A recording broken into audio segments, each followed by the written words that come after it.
hardwood forests, usually on slopes.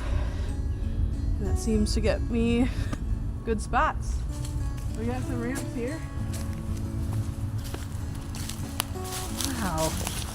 I get really excited. Ramps are one of my favorite wild foods, and yeah, I think I almost happy cried when I found this spot. My name is Bonkoski. I am a forager. Ramps are one of Minnesota's first edible, wild edible thing that we can find. So once that season starts for me, it gets me really excited for the rest of the year because I know there's going to be so many other great edibles coming up. I'll brush leaves and debris away, and I'll try to cut really low, right above the dirt line. I do try to get to a middle of the patch to harvest, whether it be leaves or bulbs, because that will be easier for them to replenish that space naturally.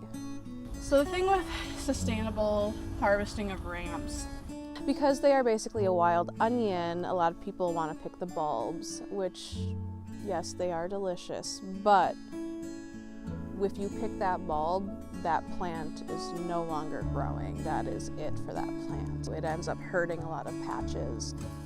So you have to be very careful. If you do decide to pick bulbs, they do suggest pick only a few from each patch. Don't take big clumps of them together, scatter it around.